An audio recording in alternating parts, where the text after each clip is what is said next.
वंदे।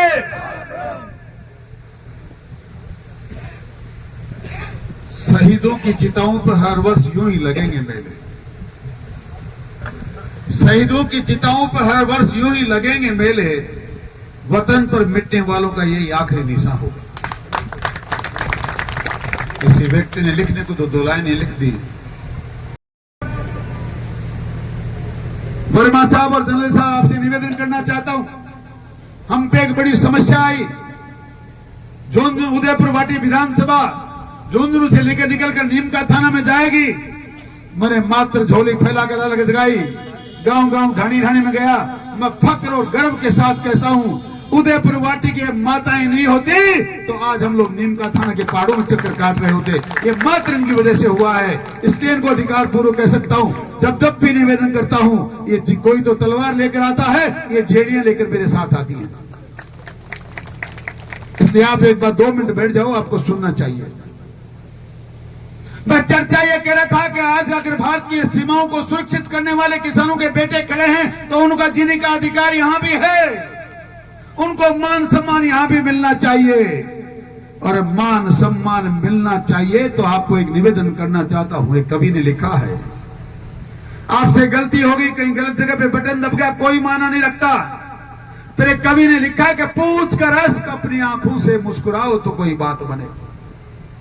ये मां जब अभी दुख व्यक्त कर रही थी, रो रही थी, तो तब ये पंक्तियां मुझे याद आई कि पूछ कर अश्क अपनी आंखों से मुस्कुराओ तो कोई बात बने, सिर झुकाने से कुछ नहीं होता, सिर उठाओ तो कोई बात बने। रंग और नस्ल नहीं, रंग और नस्ल, जाति और मजहब, रंग और नस्ल, जाति और मजहब जो भी हो, आदमी से कमतर है। इस हकीकत को तुम भी मेरी तरह जान जाओ तो कोई बात बने। सिर झुकाने से कुछ नहीं होता, सिर उठाओ तो कोई बात बने। नफरतों के जहान में हमको, नफरतों के जहान में हमको प्यार की बस्तियां बसानी है। दूर रहना कोई कमाल नहीं, पास आओ तो कोई बात बने। सिर झुकाने से कुछ नहीं होता, सिर उठाओ तो कोई बात बने। जिंदगी भीख में नहीं मिलती, मेरी बात सुनिए, आप पर फिट बैठती है। जिंदगी भीख में नहीं मिलती, जिंदगी बढ़ के छीनी जाती है। अपना हक संग दिल जमाने से छीन पाओ तो कोई बात बने। सिर झुकाने से कुछ नहीं होता, सिर उठाओ तो कोई बात बने। आज किसान की मंदिर की जमीन पे कोई कब्जा कर ले, पहाड़ों पर जो किसान की संपत्ति है, सरकारें आज तक वहां कब्जा करती हैं। कोई आपका जनप्रतिनिधि वहां कब्जा कर ले, इंसानों के मान सम्मान की चर्चाएं करने वाले लोग, जिनके कांग्रेस के सरकार में, आपके विधायकों के सरकार में, उनके नेतृत्व करते हुए यहां माता बहनों की अस्मिता के साथ खिलवाड़ हो जाए। इस देश में राजस्थान दुनिया का पहला 1 नंबर का प्रांत बन जाए जहां माताओं के साथ व्यभिचार होता है, बलात्कार होता है। हम क्यों ऐसा निर्णय करते हैं? ऐसे निर्णय करेंगे तो जयसिंह और पिंटू कुमार लोगों के, ऐसे शहीदों के जीवन दान देने से भी आपका देश सुरक्षित नहीं रहने वाला, क्योंकि आपका जिम्मा है छोटी सी बेटी के मान और सम्मान को बढ़ाने का, इसके भविष्य को बनाने का। और ये भविष्य तब बन सकता है जब आपका अंतर जो राज है, ये डेमोक्रेसी है, ये भी जनता रहे, ये भी ऐसे लोगों के हाथ में जाए जो आपके लिए जिए, आपके लिए मरे, आपके लिए काम करें। मैं लच्छेदार भाषण आपसे वोट मांगने के नहीं ले रहा, मैं ऐसे मंचों से वोट की मांगने की बात भी नहीं करता। फिर मेरे दिल में खून उबाल इसलिए खाता है कि जैसे हालात देखता हूं, जब मां बहनों की अस्मिता के साथ खिलवाड़ देखता हूं, जब सरकारी मंत्रियों के बंगलों पर मेरी बहनों के साथ बलात्कार देखता हूं, जब समाज के लोगों के सामने देख सुनता हूं कि अन्याय नहीं मिला तो तुम्हारी बहन बेटियों को उठा लिया जाएगा, ये बातें सुनता हूं तो मेरा खून खोलता है। जब महावीर झादरिया जैसी हत्याएं देखता हूं तो मेरा खून खोलता है।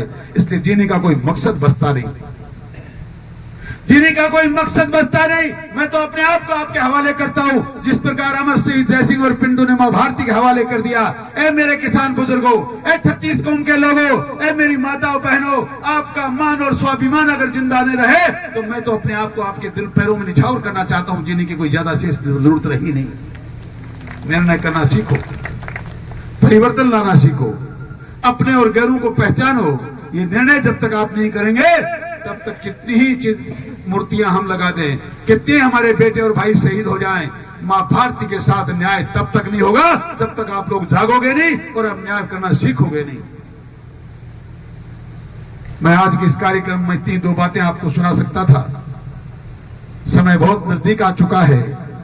आप कितना जागे हैं, आप कितने नहीं जागे हैं, ये बात 25 तारीख को तय हो जाएगी। मैं तो आज यहां बैठे नौजवानों के जोश को आह्वान करना चाहता हूं। आओ, आने वाली 22 अक्टूबर को एक ऐसी युवा शक्ति का प्रदर्शन कराओ जिस प्रकार इन माताओं ने नाचते गाते अपने संघर्ष के बलबूते पर राजस्थान की सरकार की नाक में नकेल डालकर अपने जिले को अपनी मुट्ठी में रख लिया। उदयपुर वाटी में जहां ये चाहती थी वहां रहने का संकल्प इन्होंने लिया, उसको हासिल कर लिया। आप भी नौजवानों, आपसे कह के जा रहा हूं, आने वाली 22 तारीख को 12 बजे एक ऐसे संघर्ष का बिगुल बजाओ, हिंदुस्तान ने, राजस्थान ने हिंदुस्तान की सल्तनत देखे और उदयपुर वाटी के युवाओं के जोश देखे, ताकि वो निर्णय और परिवर्तन आपके अनुसार हो जाए। आपका बहुत बहुत धन्यवाद। जय हिंद, जय भारत, राम राम।